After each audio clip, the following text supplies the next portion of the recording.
বাচ্চাদের টিফিনের জন্য একেবারে পারফেক্ট একটা আইটেম। সারাদিনের পুষ্টির চাহিদা কিন্তু পূরণ হয়ে যায়, যেরকমের সবজি থাকে সেরকমের ডিম থাকে।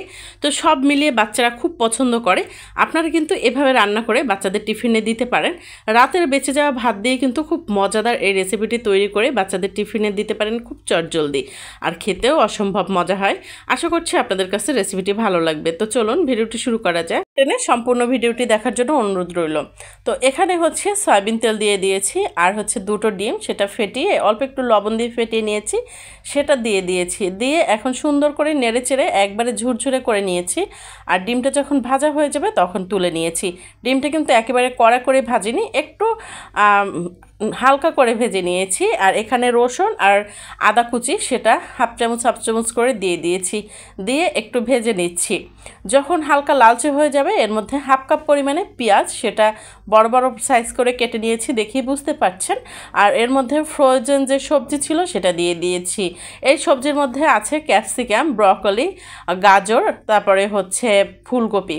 তো এগুলো সব সুন্দর করে ফ্রোজেন করে রেখে দিয়েছিলাম। সারা বছর কিন্তু আপনারা সংরক্ষণ করে রাখতে পারেন এভাবে। বাচ্চাদের টিফিনে চাউমিন বলেন আর হচ্ছে এভাবে ফ্রাইড রাইস বলেন, যাই রান্না করেন না কেন এভাবে সবজি রেখে দিলে কিন্তু খুব ভালো লাগে খেতে। যদি মধ্যে নুডলসের মধ্যেও দেওয়া হয় বাচ্চারা খুব পছন্দ করে। তো সবজিগুলো সুন্দর করে হালকা একটু ভেজে নিচ্ছি, দিয়ে দিচ্ছি পরিমাণ মতো লবণ। করতে বলে রাখছি, আমার ভিডিওটি ভালো লাগলে প্লিজ লাইক কমেন্ট করে শেয়ার করে টাইমলাইনে রেখে দিতে পারেন। 1 টেবিল চামচ পরিমাণে টমেটো সস দিয়ে দিয়েছি, আর সয়া সস দিয়ে দিয়েছি 1 টেবিল চামচ পরিমাণে। তো সব কিছু দিয়ে এখন সুন্দর করে নেড়ে চেড়ে একটু রান্না করে নিব। আপনারা এভাবে রান্না করবেন, দেখবেন বাচ্চারা এতটা পছন্দ করে। আমার বাচ্চারা বেশ পছন্দ করে যদি স্কুলের টিফিনে এই আইটেমটা দেয়া হয়। ওরা কিন্তু টিফিন বক্স একবারে ফাঁকা করে নিয়ে আসে। তো এর মধ্যে দেখতে পাচ্ছেন দিয়ে দিলাম ওই যে ভেজে রাখা ডিমগুলো। তো ডিম দিয়ে আবার নেড়ে চেড়ে নিচ্ছি। আর সস দেওয়ার কারণে কিন্তু একটু পানি ছেড়ে দিয়েছে।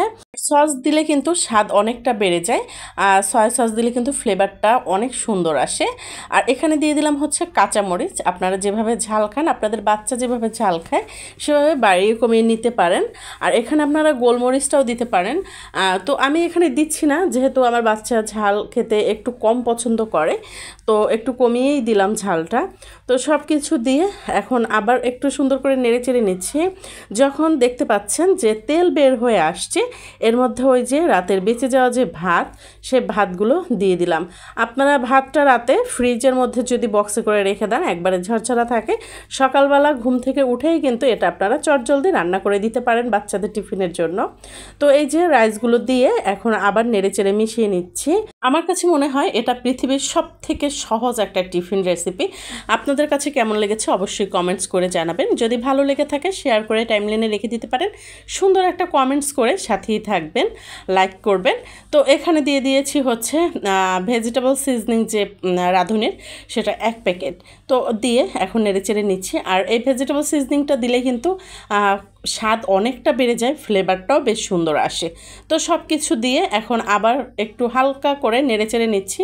অল্প একটু সময় ঢাকনা দিয়ে ঢেকে রেখেছিলাম, সেটা হচ্ছে স্ক্রিপ হয়ে গেছে। তো রেসিপিটি আপনাদের কাছে কেমন লেগেছে অবশ্যই সুন্দর একটা কমেন্টস করে জানাবেন।